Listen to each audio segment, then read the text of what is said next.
All right, you chooms and gonks, welcome back to Movie Howl. We're doing something a little different this time. This is gonna be Game Howl, is what we're gonna do. We both just recently played the fairly new Cyberpunk 2077, and we're just basically gonna have a little conversation about it. Can't really call it a review per se. We just wanted to talk about this game. Ryan got to play it first. And I myself, Joe, just finished it not too long ago. And I say finished I played through one of the endings. Apparently there's several. He's played through way more of it, I think, than I have on two different platforms. Mr. Ryan got to play it on Stadia. I played it on a PS4 Pro because who in the hell can actually get their hands on a PS5 except maybe YouTubers that I've seen? I don't know. Mm-hmm. People who bots, get sent it for free to review. Yeah. Right, like bots, I think I heard a lot of bots got PS5s, but I sure the hell didn't get a chance to get one. So this is what we're doing. We hope you all enjoy it. This is our quote unquote review for Cyberpunk 2077. All right, Ryan, we've been dying to talk about this. What did you think about this game? How was your experience with it? My experience was pretty fun. Yeah. I mean, the experience has to include all the glitches and the weirdness and things like that. And it sure does. I saw a lot of frustration about it. I read in a couple places that Stadia was one of the better ways to play it. So I could have tried to play it on a base PS4, or I have a pretty decked out 16-inch MacBook Pro that I do use Boot Camp on. And I run some games on it, but nothing super recent, nothing really demanding. You know, I've kind of been out of PC gaming for a while, and I didn't want to... I mean, this thing gets pretty hot just doing regular stuff. I really didn't want it to melt down trying to play that and still have issues. So, and I happen to have Stadia, so my experience was a lot better than I expected, though, given some of the things that I had seen. Particularly these videos where they'll glitch and fall through the map, or the car will flip over randomly, or they'll have some kind of collision detection issue and their character will suddenly get launched off into space. Yeah, I heard myself about some rather crazy stuff that went down, some glitches and things. I certainly had plenty of issues with it. My biggest problem with it was probably the game crashes. Like, I had maybe 10 game crashes out of the entire time that I played it. And considering how many game crashes I get in most normal PS4 games that I play, that is excessive. Honestly, I could probably count the number of crashes I've had on the PS4 since I've had it on both hands. I mean, over the years since it came out, it's almost never crashed. And I never had... It's interesting that you say that because, you know, the claims that Stadia was more stable. I never had a crash on Stadia. I don't really know what a crash would look like on there. The one issue that I would have that would make me have to quit was this reloading issue. It would not allow me to reload or heal or do anything. The music would, I don't know. It almost seemed like there were some like repetitive parts to whatever music would be going on, or some little sound cues that would let me know that there was something up. Does that make sense? Like I don't know, there's like certain atmospheric noises that it makes when you're in battle that it just wouldn't stop making. Oh, and got then ya. Suddenly my gun is not in my hand, it's like 3 inches to the right of my hand. These are the clues that something's going on, and that usually indicated that I was going to be having that issue. So I'm in the middle of a huge firefight, I can't heal, I can't reload. In a lot of cases I can't shoot, so it's about as bad as a crash. Except for this is a single player game, and so I don't experience this much with single player games. Lag. I had lag in a lot of not a lot, but some of my gun battles. And certainly in there's a series of quests in this game where you can engage in fisticuffs. Mm. The very first fight that I went to, I think that you had talked about. The twins. Where you have to fight two guys who are like one guy. Yeah. Yeah, they're like twins that are like neurally linked in some way. Uh-huh. I literally, I couldn't do it because it lagged so bad. I had zero chance to win this fight without heavily upgrading my melee combat skill and this is very early on in the game. You're not supposed to have to be going into that tree, I think, in order just to start this. So it ended up, I just quit it and didn't even do that mission and ended up just going off and doing other things. Yeah. Just continuing to play the main game because I couldn't do it. I did beat the twins, but I don't think I went any further than that because I had this issue where my opponent would be, from my perspective, first person view, it looked like they were 15, 20 feet away from me, almost on the other side of, the arena. Yeah. And they would swing into empty space and I would take damage. And actually, I would have issues when I fought, one of the opponents you can face is the clown with the grenade in his face. Ozob or something like that. Bozo backwards. Yeah, I did a mission with him. Yeah. I did a mission with that guy. Yeah. Yeah, you find a mission where he needs a ride somewhere. He shoots up some restaurant or whatever. Absolutely. And as you're riding there, you're like, so are we going to talk about this?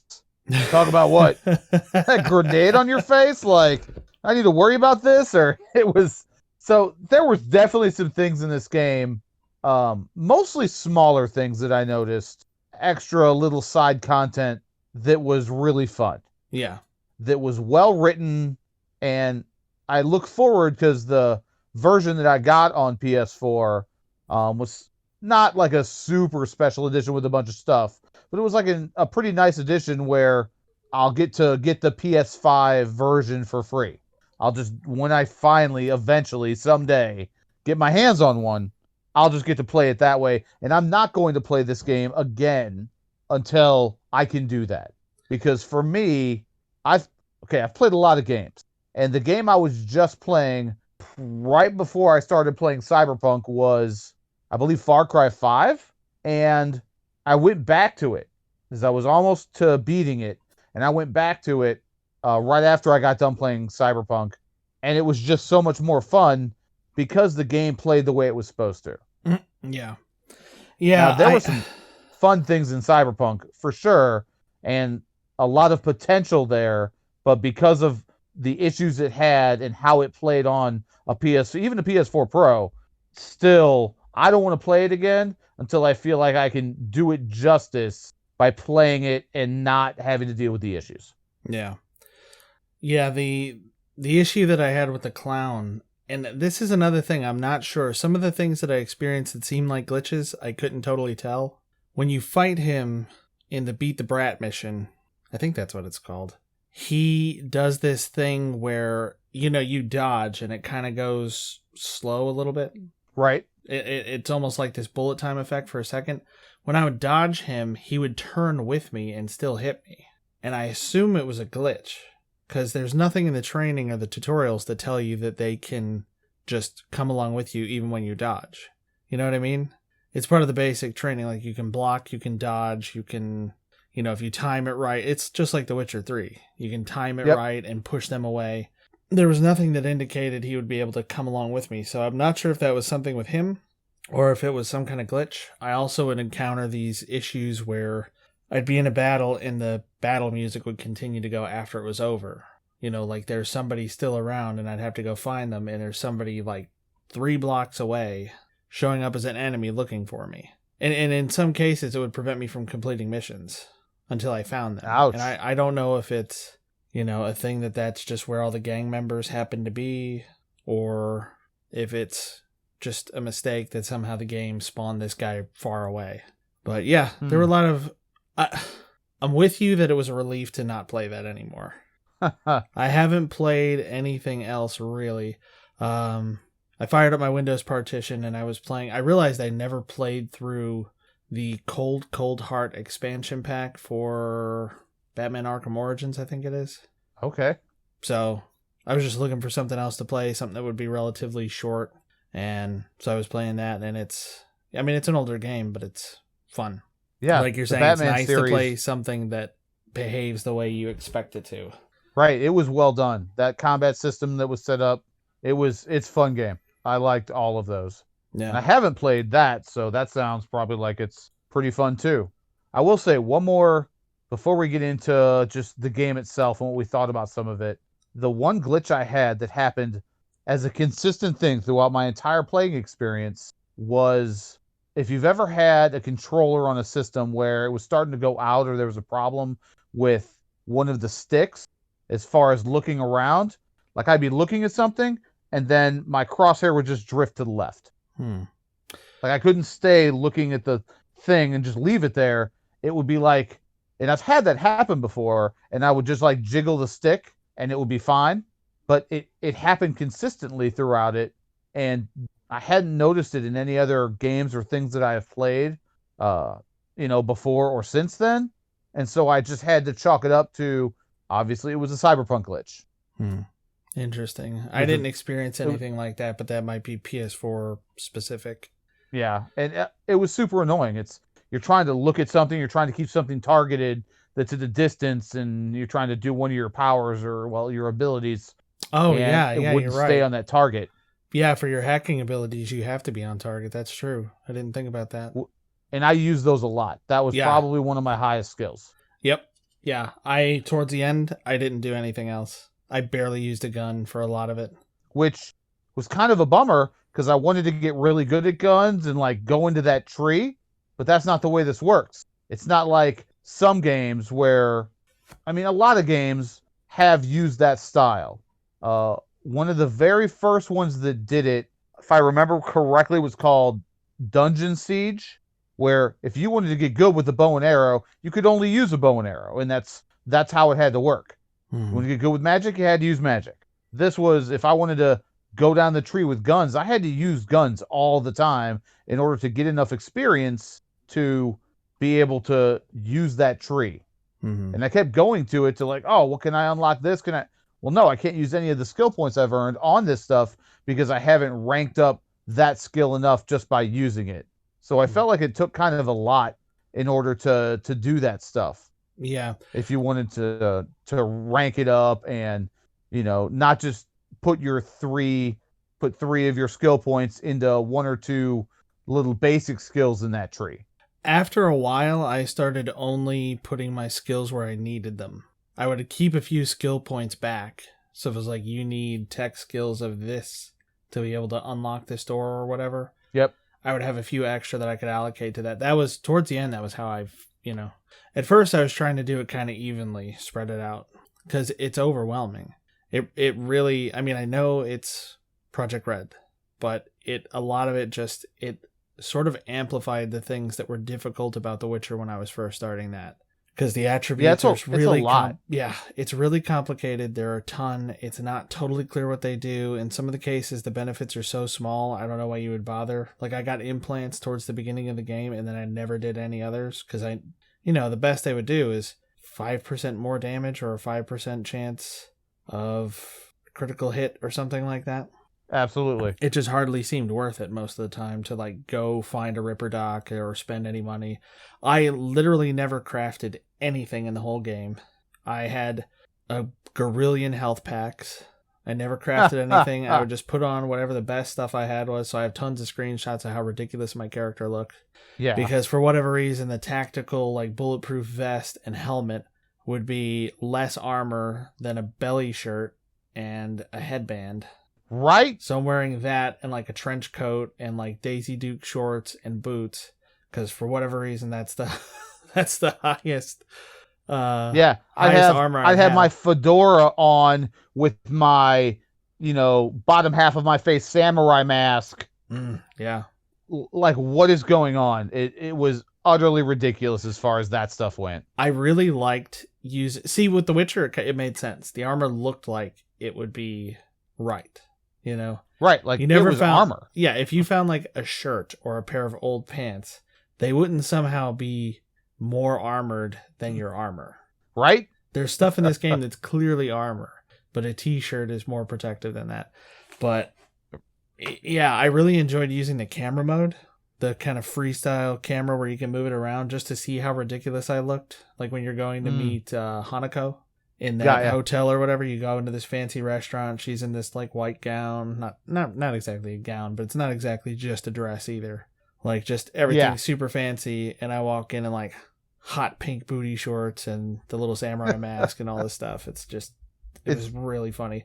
And for me, because, I don't know, just the mood I was in when I was playing it most of the time, I don't know, I kind of enjoyed it. I kind of enjoyed the glitches and the ridiculousness. The glitches that I ran into most were not ones that really affected anything. You know, the ones that I talked about before, they were not...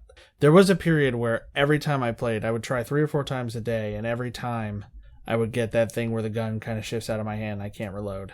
The problem with Stadia is I don't know when the updates happen. I mean, to get into the game, I click it. It takes like 20 seconds to be playing, like to go from starting it up to being in-game. It's real fast. But there's no updating. It never says, this updated last night or whatever. So I would just wait. I would try it the next day. It still did it. I would just wait another day. Eventually it stops doing that stuff.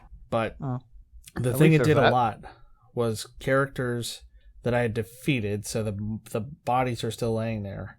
They would all go into the same pose, where one of the legs is curved backward, like a scorpion's tail. I have a bunch of screenshots, because this one huge firefight in that abandoned mall in Pacifica, all of them were like that. When I was going through and looting all the ammo and stuff, all of them were laying like that. It was really weird.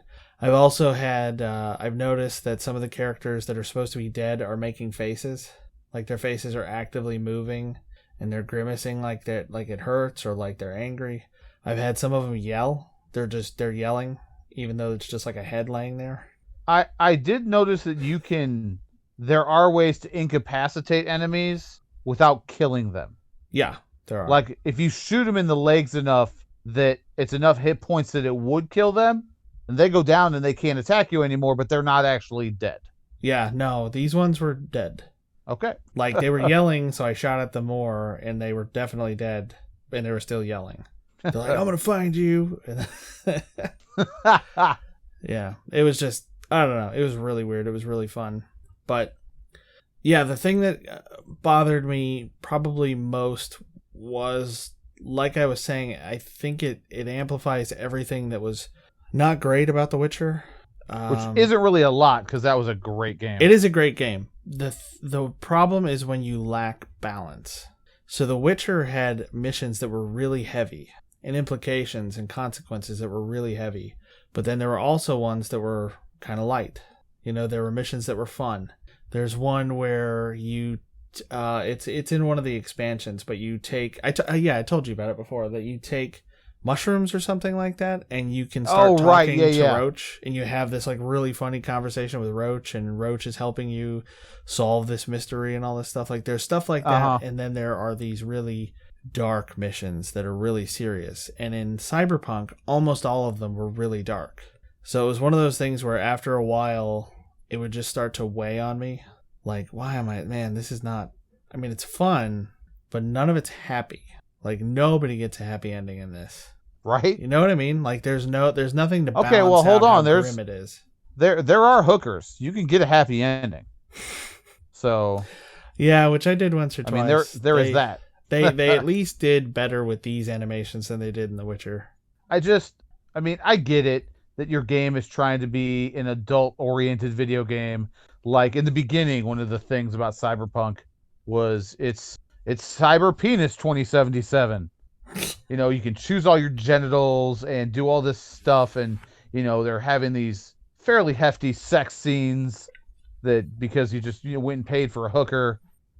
I don't think that's necessary in most of these games. That's not why I play games. Like I'm a 40-year-old man. I don't need digital sex. Like I don't care. I mean, if I was 15, sure I'd care, but I'm not. I don't give a crap. I just want to play a good game. I want to have good content, and I guess it's to bring you into the world or something. But it's like a gratuitous sex scene that they throw into a movie just to have it there. I don't care. I get that. Okay, I do agree with you. Actually, I'm reconsidering a little bit. There are a few that they took some time, where they were really unexpected. I mean, they're kind of fun, but it's like, man, I'm glad there's nobody else in the room. Like, I'm really glad my girlfriend didn't walk in when this is happening. She was like, "Oh, is that what this game is about?" But I'm talking more like every mission is like an episode of Law and Order. that just weighs on you. Like, all of the missions are like, oh my god, this is fucked up. Like, yep. I just like I was saying, I just kind of missed some of the levity that The Witcher had. Like, The Witcher had some comedy and stuff like that. I also really do not like V. Like, I tried to like V. I tried to make dialogue choices that I liked, but, you know, it kind of only gives you a hint at what he's going to say, or she, right, depending on how you've configured your character. The dialogue choices appear to be the same, regardless of what voice or gender or whatever you choose. But, yeah, it still only gives you kind of no gender. Like, whatever. You can do whatever you want. Choose no, yeah, you can go Ken doll, I think. Absolutely. But yeah. Not sure how that would work. Maybe I'll do that when I play back through it, because that would make it really difficult to have a sex scene. I doubt it changes. You know, you're probably right. It'd be funny if they just, like, look frustrated and confused and walk away instead of going through the whole thing. Oh my gosh, that would be epic. Or maybe you, like, go to an arcade and you play the, like, Roach horse racing game. Oh my goodness. Yeah, I did not like V. I mean, I tried to make the choices that seemed like something I would really try to do, but the dialogue just, I don't know, just such a weird attitude, so inconsistent. Unlike Geralt, who is a character there's been books about this character, 3 different video games, plus expansions. There is some character in this guy, and he goes through a lot, and you can like him as a character. Mm-hmm. I kind of agree with you about V, that I didn't like him in it a whole lot. Yeah. He was kind of whiny, and just you were kind of railroaded into, as you said, you know, you try to pick some things that you might actually, you know, if you're playing the good guy role or whatever, but just not fun character. Yeah, you're either whiny or you're angry. That's it. There was no middle ground as far as I could find. And I know that, you know, it's the interactions between V and Johnny that are supposed to matter. You know, V is a filler character. That's why there's not even a name. But, yeah, that makes sense. I just didn't like who I was supposed to be in the game. Sometimes you can make good choices, but, meh. There were some things in this game that I did enjoy. I don't know why this is. Maybe it was the gun that I had, but I felt like it gave out headshots like candy. Mm-hmm. As far as gun battle was concerned. Well, there was some light aim assist for the console versions. That's fair. And if technically the gun that I had, Skippy, which is a little quest line in and of itself, I remember finding out about it first before I actually got it in game, and they talked about it had 2 different modes. That it would make you pick one in the beginning, and it's either non-lethal, where it would automatically like shoot people in the legs, or what is it, Grim Hunter or some name for it, where you would just headshots. And whichever one you picked, after 50 kills with that, it automatically switched permanently to the other one. And so since I wanted it to be the brutal one, I picked the non-lethal one to start, so it would be the super lethal one after I'd killed a bunch of people with it. Yeah, I've seen stuff with that gun, but I never found it myself. And that leads me to another point about this game, which it is a criticism that, you know, The Witcher had a lot of quests that required different abilities, or different abilities could be helpful. There were different potions you could craft. There were reasons why you would use the stuff you used, or why you would use the potion or whatever it was that would allow you to rearrange all your mutagens and your power-ups and all that stuff. Mm-hmm. I never felt the need to do much of that in this game. Like I said, I never crafted anything. I probably still have upgrade points I didn't use because there just wasn't much of a need to it. And I think the reason there wasn't much of a need was there were so many stories and little filler missions, you know, the question marks, there's something over here, that don't matter. And I realized that in The Witcher, most of them didn't matter either, but some of them did. A lot of them would somehow alter something about the other part of other parts of the story. Yep. Or they would just be these fun missions on their own that would be interesting and have complex characters and these, I don't know, just these scenarios that were thought-provoking and in a lot of cases are more complex than the entire plot of other games. And then this one, it's like, there's a racing thing. There's a street fighting thing. There's all this stuff that you really don't have to do. And most of them don't require any particular ability. All I really and one needed thing I was... thought, Go on. One thing I thought was odd. V, as a character, he's very anti-corporate, anti-establishment. All he does is help the cops. Like, there's so many missions that, oh, well, there's some gang activity going on over here. All subcontract police officers.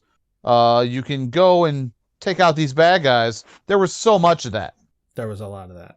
Yeah, at first I would stop every time I saw one of those missions pop up, that there was an assault in progress or something like that. And I would rush back and I would do that. And then I realized I'm never going to get anything done in this game. Because I don't know what it is with the distance in this game, but I can be 2 kilometers away from something. And I race at like... The speedometers on a lot of the stuff works. And you can look at it. It'll say, you're doing 100 miles an hour for several minutes. And you don't cover that 2 kilometers. It took a while to get places in this. You're not wrong. Yeah, it took a while to get places, and you can run into tons and tons of these missions or these chance encounters, and most of them don't really matter.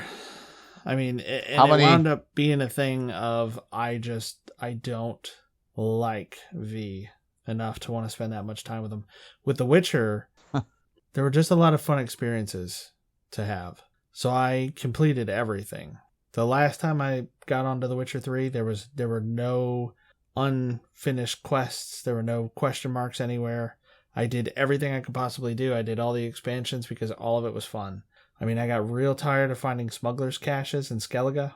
But I did them all because sometimes they're not.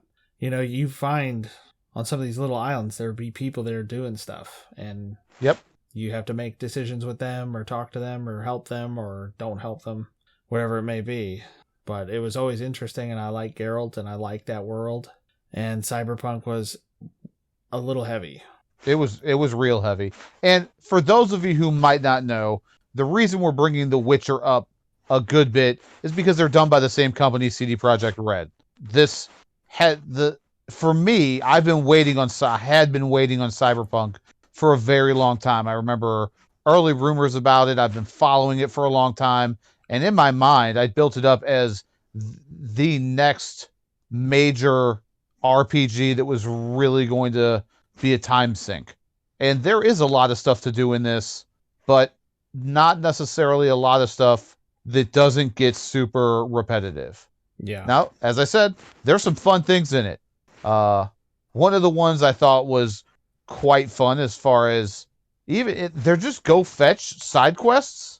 For this one, I'll say character, one of these fun fetch quest missions, beep motherfucker, like you have to go retrieve these AI-driven cabs for a character named Delamine. Yes.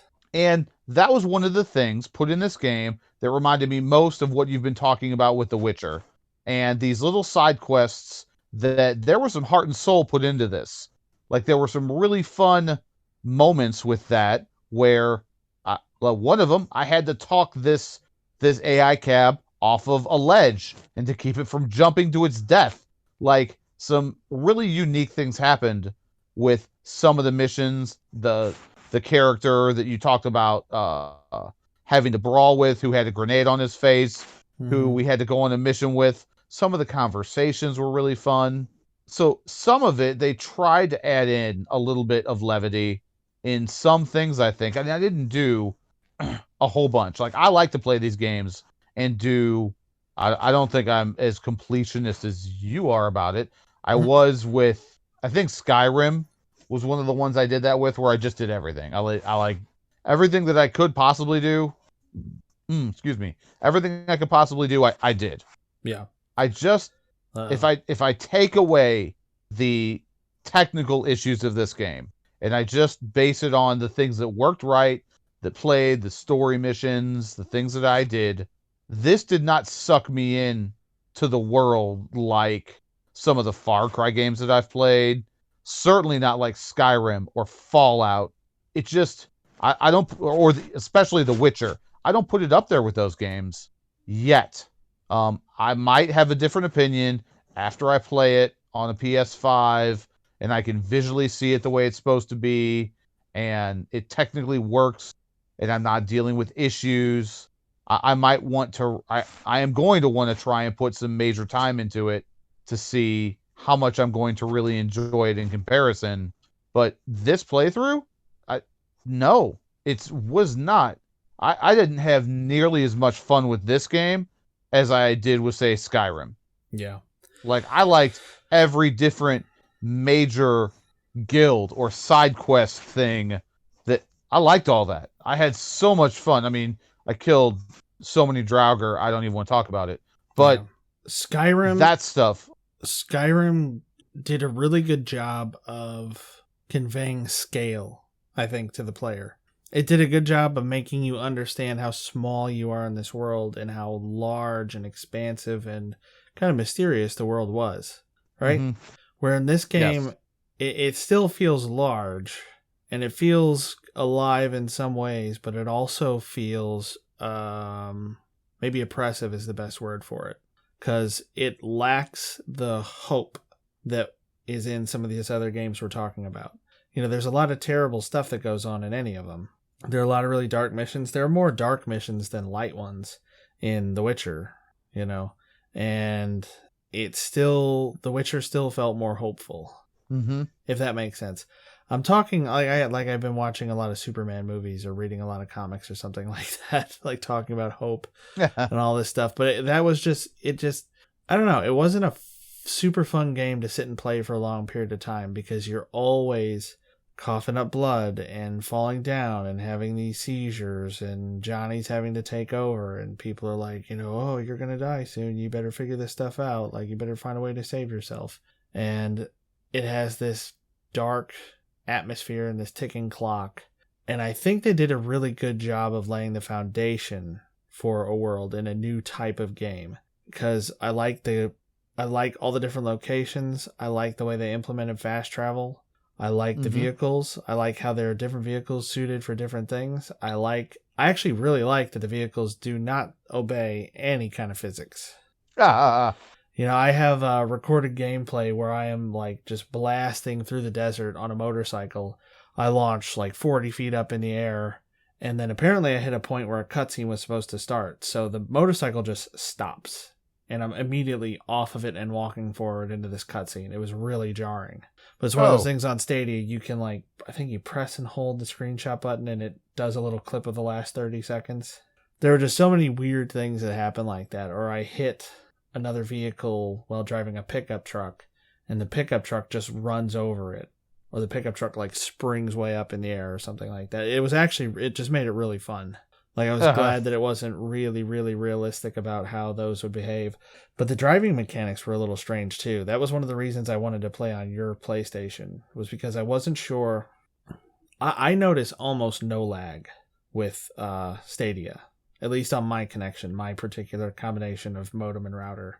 And I was worried that that's what I was having, because it was hard to control the car. But then I realized that's just how it is. The way the cars handle momentum and their weight and things like that just makes them a little bit tough to control.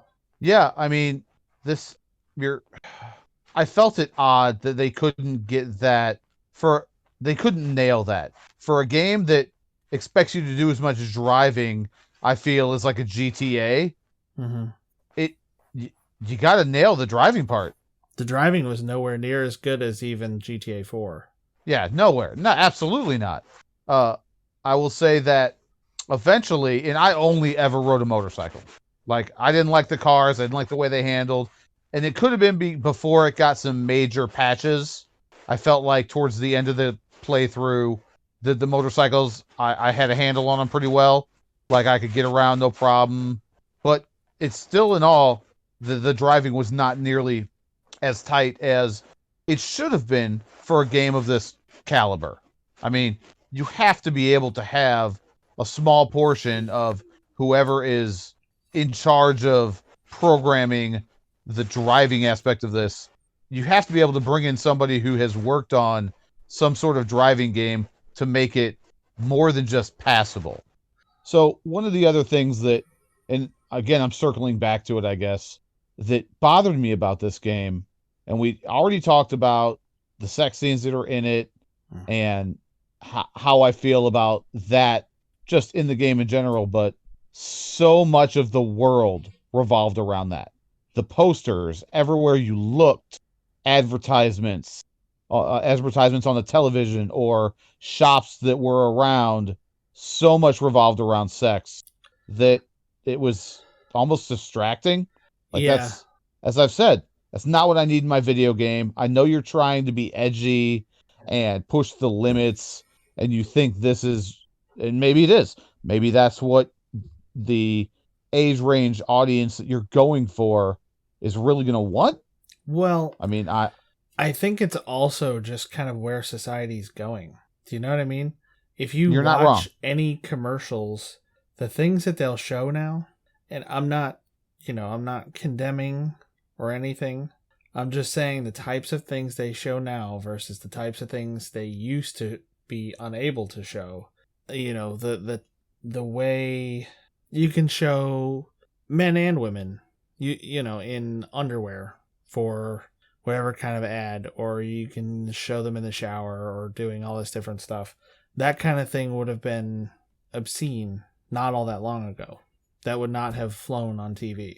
Yep. So I think it's not a huge leap to say that by the time our society's advanced to the point that the cyberpunk one is advanced, maybe that's not the best term, but by the time we got there, that stuff might be pretty normal. It's kind of, and it also, I think it was all just trying to say, like, people here are so deprived of any opportunity towards self-actualization or a feeling of fulfillment that the only thing they can really have is sort of the lowest common denominator pleasures. Sex, food, drinks, stuff like that. That's kind of what I thought they were getting at, but it was a little much. Because there were scenes, there were parts where I was walking through the streets and you hear like moaning and stuff, and I'm looking around and there's a billboard or like a screen that's advertising something, but it's got, it's making noises at me. Yep, it was a bit heavy-handed. I can see what they were going for as far as that part of the world building which they were trying to do. Yeah, it's not a good world. It only detracted a little bit. Yeah. It wasn't anything that is going to make me, I'm not going to go play this again. As I said, I want to try it, again, when I can play it and hopefully really enjoy the game for what it's supposed to be. It was, for me, based on how much I built it up. I read all the articles, I got the Game Informers. I'd really built it up as something and was super excited about it. And it was a fairly big disappointment as far as an overall game with with the some of the just repetitiveness of the missions around the world. And how little of an impact those missions had on your main stuff. They didn't really change your companions or your outcomes too much. Yeah, it's nice to always have missions that you can do if you just want to go and level your guy up. Mm-hmm. It's like, and I might use that when I play through it again. Like, I want to get my handgun stuff. I want to unlock all of it. Well, the only way I can do that is by grinding out so many different of these, go and kill all the gangster missions. Mm-hmm. And so I'll use that to use my pistol all the time and raise up, that level so I can unlock all that stuff and put all my points into it and see what I can actually do.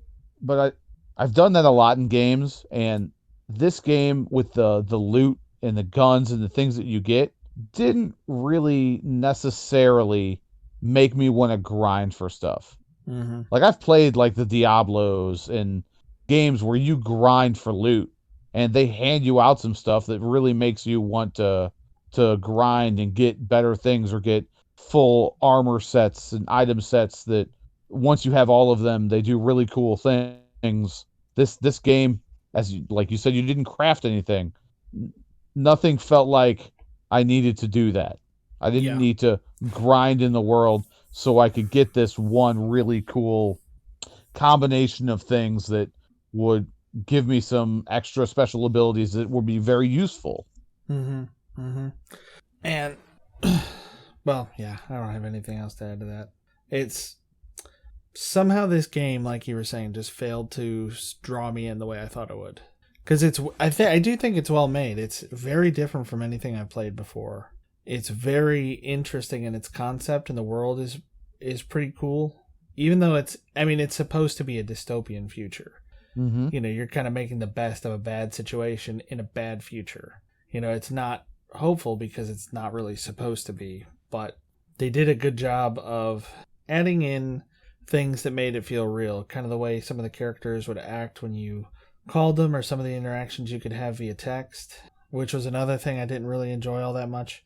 I had tons of missed texts because they come in all the time, and then some of my missions, when I would go in to see what the next step was, would just say check your text messages.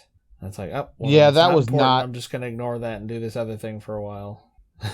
Like, it's not like I know it was trying to make it be like it is today with text messages on your phone. If I get a text from somebody, I look at it, I read it, I respond to them. I didn't feel that in this game. They had a lot of that, and it was an interesting implementation of ways to give you missions, but I felt like at least 50% of all of my texts were, hey, come buy this car. Yes. Oh my God. Hey, you want to buy my used car? I bought one. I think I bought one car. Yeah. I bought none. I bought a one. I had my car from the beginning and then 2 bikes that I got. I bought this that were given to me. Like this super fast kind of off-roady car. I forget what it was called. It's like one of the more expensive ones you can find in the game. And it was really, really fast, and I wanted to use it for some of the races. And I wound up not being able to use it. As soon as I got it and I met with the bartender person for the next race, she was like, oh, let's take Beast, or whatever it is she calls her truck. I was like, oh, okay. I guess I just spent 145,000 eddies or whatever it was for nothing. And then, I don't know, that race, I don't know. It just didn't draw me in. I didn't really like the Witcher ones either. But I liked that Geralt would interact with the other racers or the other competitors and some of the stuff. I mean, not all of them. And my hope is that there will be expansions to this that'll add a lot more to it. Because there probably will. Yeah. The missions that I liked the best and the storylines I liked the best and some of the characters that were the most interesting were from the expansions to The Witcher 3, which were Hearts of Stone and Blood and Wine, I think. Yeah, that's certainly what they were. Yeah. Even though, I mean, I've never played them myself. Oh my God, they're so good. They're really, really good. They're a little, I mean, they're smaller in scale than the main mission of like the whole world's going to end, but they feel like full games in and of themselves. I mean, Blood and Wine even adds in a whole new location, a new country that you couldn't go to before. So that's my hope, is that they'll build on this pretty strong foundation that they've got and add something in that. But then again, I don't know how they're going to do it, because when you beat the game, when you go back to the world, when you go back in The Witcher, you're going back after having completed everything. Right. In this, you're going back to before you met with Hanako. You go back to before the mission that kind of puts you on this path where you can't deviate anymore. So yeah, it was. I don't know. Don't want to talk a whole lot about some of the main missions or any spoiler type things. One of the things I did enjoy in this game that I was super looking forward to, that I have to talk about, is Keanu Reeves is in this game as a major character. I just thought he was going to be like just some side character who happened to make a semi-cameo appearance in the game that you could interact with a little bit. No, he's a major part of this game. Yeah, I thought he is same. With you throughout it. And whereas the character he plays in it isn't somebody also like V, who is super likable, kind of a jerk for most of it, I really enjoyed him playing it. Like, that was great. That was just really fun to be playing side by side with Keanu Reeves. That was neat. It was cool, but some of the way he spoke wore on me a little bit. I mean, this is a very, very minor gripe. It's not even really a gripe. It's just me pointing out something that I noticed, that the way he talks is just really unusual. Like, really early on when they're reliving the memory of Alt being kidnapped. Yep. And Johnny wakes up on the table at his doctor's, and that guy's like, oh yeah, I saw the guys that took her. A normal person would have said, oh, and you just stood there and did nothing. But Johnny says something like, oh, so you just stood there with your hands in your pockets dreaming about tomorrow, in that slow, deliberate Keanu Reeves sort of way. Yeah. Like, he has these weird lines like that where they're really drawn out, and it's not, I don't know, they're kind of artsy, which I guess they're supposed to be. He's like a songwriter, so that makes sense. But I don't know, it's just like, where the fuck did they think that up? That's what I kept thinking. Like, why, who would say that? And why does it sound okay coming from Keanu Reeves? Like, why does it sound like... Apparently Johnny Silverhand would say it. Yeah. That's who would say it. Yeah, and it sounds right. It sounds totally fine. You don't question it at all. But well, obviously you do question it. Well, I question it in the moments where you can hear V's voice saying it. Like, when you can hear the V voice along with the Keanu Reeves voice in some of them, that's where it's like, ugh. It sounds cringy when V's added into it. It sounds okay when it's Keanu Reeves. Right? I'll agree with that one. Keanu Reeves can do no wrong. I mean, pretty much. He can really somehow pull off anything. I don't understand it. Did you happen to see Replicant? Was that the name of it? He did a movie recently that fairly within the past few years. It wasn't great. I haven't seen it. He's had some clunkers. I'm not gonna lie, but that's okay. You know, he's always gonna be John Wick to us now. Yeah, and totally. Apparently Neo again. I can't believe the Matrix 4 is coming out. Yeah, after the way the last one ended, who knows what that's like going to turn into? Most people dead, but yeah. Don't worry, Halligans. We'll be here to review it for you. Totally. So I want to talk about our endings. I want to know what you got. So I want to say that so that anybody who doesn't want an ending spoiled can stop. Okay. But I do want to know. So you chose to be a street person. How did they phrase it? There was like the corpos, nomads, and street kids. Street kid, I think, yeah. So it seems like the only differences are kind of the specialty dialogue options you have. It seems like it doesn't actually make any difference. So I know you romanced Pan Am, right? Mm-hmm. And the Aldecaldos, do they invite you to be part of their clan? Yes. Okay. So that doesn't. So there's no difference between. I was a nomad. I assumed it didn't matter who you started off as. If you went that route, you would be part of that group. Yeah. There was a point where I could have used the Aldecados at the end to try and do stuff instead of going the route that I went. But I went the Hanako route and went to help her. And how it ended was very strange. You end up off planet on a space station or ship or something. After they have, I guess, removed the chip that is killing you and is half Keanu Reeves in your head. It was very weird. Yeah, and having you go through the tests over and over. This was one of the endings I played through as well. I think I replayed the end 3 times, maybe 3 times. This was one of the ones I got, though, where you're trying to go through this like rehabilitation, and then Hellman comes in and gives you an option, right? Yes. What did you choose to do? Hellman gives you the option to either be part of the Secure Your Soul program, I think it's called. So your mind will go into this, or your digital backup will go into the Mikoshi thing, whatever that is. Right. And you'll be put into a new body at some point. Or you can go back to Earth and just live out your days. I think I chose the Mikoshi thing. Was there anything to that? Or that? Because I didn't do that. I didn't feel that it was worth going back just to make that choice. No. Like how does it end? They laid you on the table and you had like a final conversation with Johnny and then it just ended. It was weird. Yeah.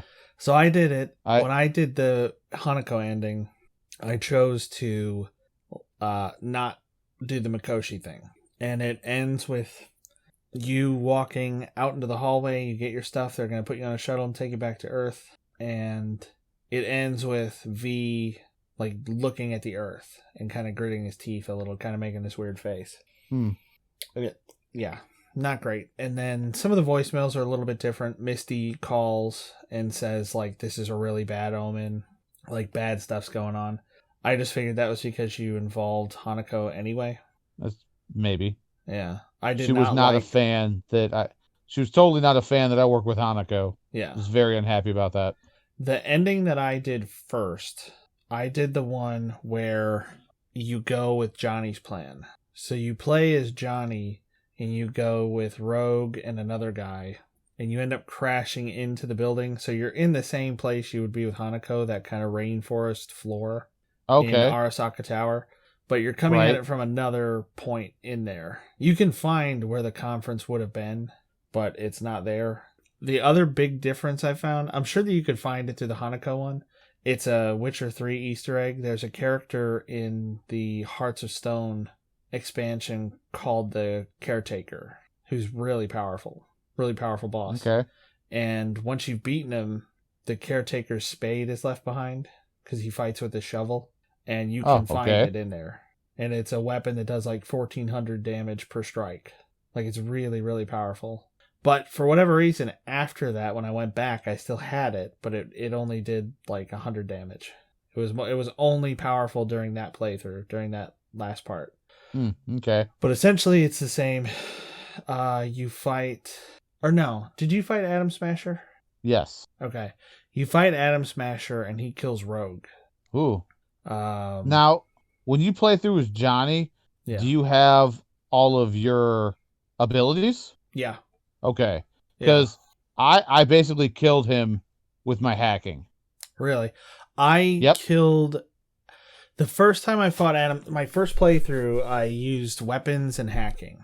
Like normal guns and hacking and stuff like that. My second and third time through, I beat him with a bat.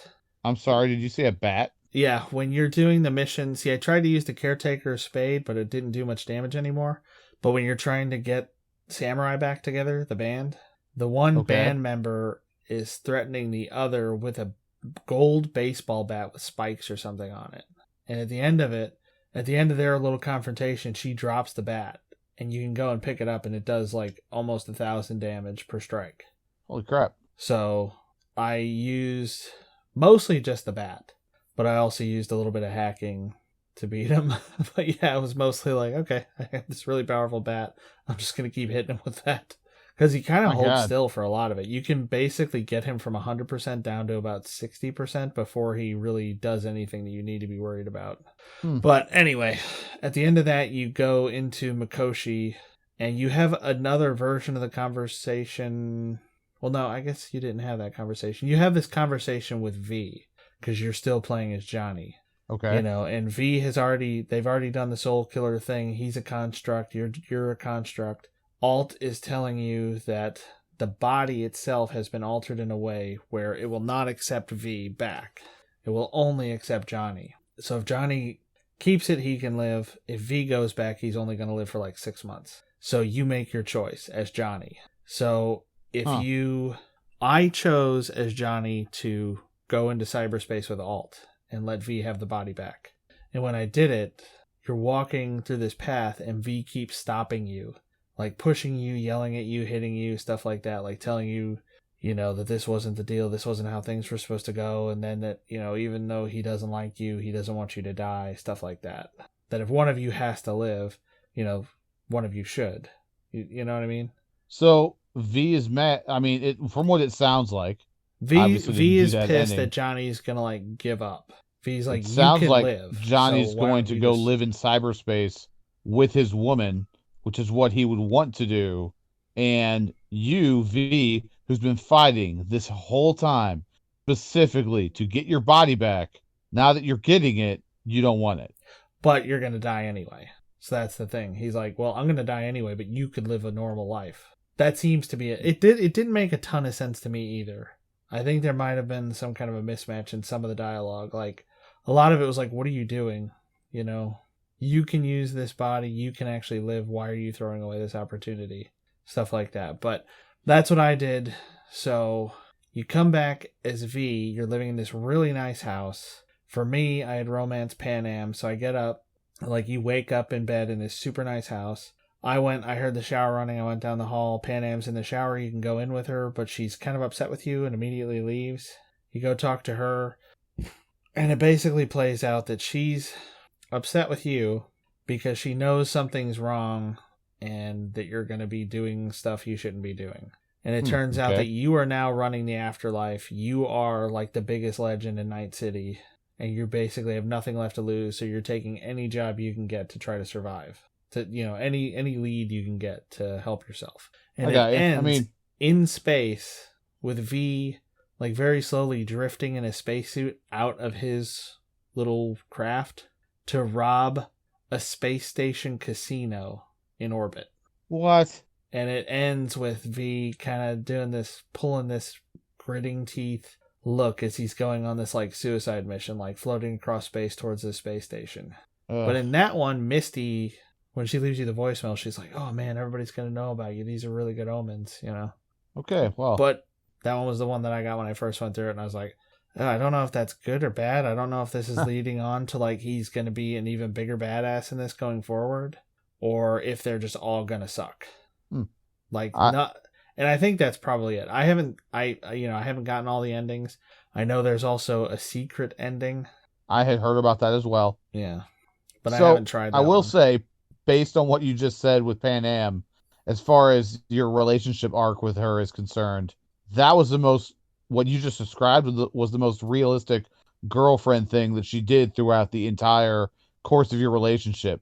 Yeah. Like walking in on her and she just being mad at you and you're like, what the fuck? And she just leaving.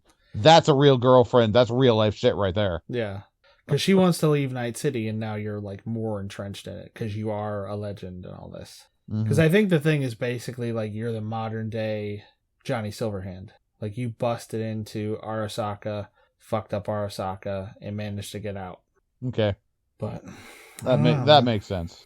The way they left it, it'll be difficult to do expansions on.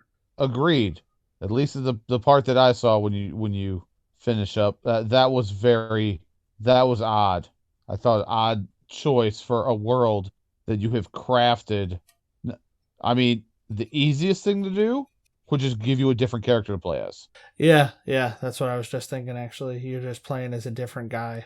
Yep. When I say guy, I mean character. Yes, absolutely. I'm not saying guy as in a specific version of V or anything like that. I just mean a different character altogether. Maybe you play as, I don't know, River, that cop, or Judy or something like that. I know there are other missions you could do with Judy. I had this bug. I got stuck. I couldn't do anything else with her. Yeah, I did all the missions that you could. Yeah, I was supposed to meet up with her and the dolls, and it says that, but it gives me no map marker, nowhere to go. I can call her, but I can't. I just couldn't progress any further. So I never saw her again after you like plot to take over Clouds.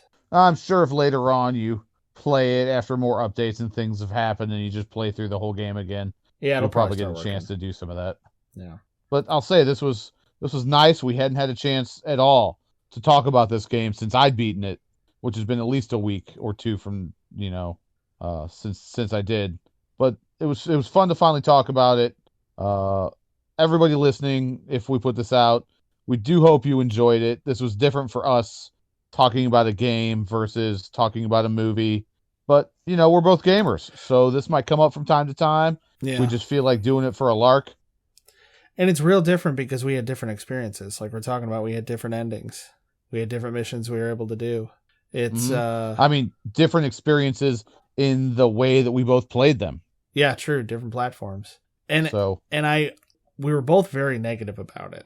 I do think they made something special. Mm-hmm. I think it misses that something special that games like Skyrim and The Witcher have. It's hard to put your finger on what exactly that is. It's a little too realistic in some ways in terms of, I think, how it looks at society. It's a little too dark. There are way too many missions where it's people getting killed or screwed over or, hunted down for their implants and things like that. And there's not much that's happy. Probably the best mission is the river one. And even that's pretty messed up. Pretty messed up. Get absolutely. His nephew back. Like, it has a happy ending, but that's fucked technically. Up. Yeah, technically. Technically the kid lives. So, but yeah, it's, I don't know, man. On this episode, that's fucked up. Yeah. That was good. But so, yeah, overall, as I said, good game, well-made game. I think it's worth playing, but I really don't think it is one of these things that's going to get you sucked in. And maybe that's why there isn't such an expansive list of things you can do. Maybe they realize that, you know, people aren't going to want to do quite so much in this dark of a world. But who knows? It'll be interesting to see what expansions come out. I'm really interested to be able to play it on the console that it was meant to be played on, see how it plays there, or on visually, a PC or something technically. Like that. You know, in whatever capacity. Dude, I'm looking at Micro Center now. I'm giving up on the PS5. I don't think they're ever going to have them. They're done. They had one guy 2022. You'll get one in 2022. They had one person making them, and I think he must have got corona or something. There's just one guy over there in Japan sitting in Sony's basement putting together these PS5s. I will say this, I don't know. This game is as much of a disappointment as it was based on how much I built it up in my own head. There were a lot of things I liked about it, even as dark as it was. A lot of things I enjoyed. Look forward to trying to get back into this world at some point because it's a very uniquely crafted world. I don't know. It's a mixed bag. It's a 50-50 with this game. Yeah. If you miss it and you play some other things that you really enjoy, that's okay. I don't think waiting until it's been completely patched up, and if you have an older system, you can play it and play it well, or you happen to get your hands on a brand new console and you can play it that way still after all the technical glitches have been taken care of. That might be the time. Just wait. It's okay to wait. It'll still be, you know, an interesting, unique take on a different world when you get a chance to play it the way it was meant to be played. Mm-hmm. All right, man. Is that it? I think so. You want to tell everybody where they can hit us up at? Yeah, they can find us on Twitter at MovieHowl or through old-fashioned email at moviehowl@gmail.com. And they can interrupt me. I will be detoxing. I'll be playing Cruising USA on the N64. I think that'll set me straight. Nice. I'm playing some, got it from the library, some Immortals, Phoenix Rising, which has been really fun. Kind of a light, campy Greek god adventure. So much different compared to something dark. This is very light, almost like a Breath of the Wild style game. I've seen ads for it, but I never really looked into it to see what it was about. Maybe I'll check it out. Yeah, it's fun. It's fun. It's for, I think, a slightly younger audience, but the gameplay's solid. Some of the puzzle stuff is a little bit simple, not as rich as the puzzles in Breath of the Wild, but still fun. So everyone, hope you enjoyed it. Me and my choom are gonna get out of here. All of you gonks, stay positive about stuff. You know, don't be down on the world because you played some Cyberpunk. It's okay. It's not all that bad. No, it's good. I think it would just have been maybe a little better if I wasn't stuck in quarantine playing it for like 8 hours a day. Well, I can see that. That's maybe not how it's supposed to be enjoyed. Maybe not. So, I'm Joe. I'm Ryan. Looks like we're done. See ya.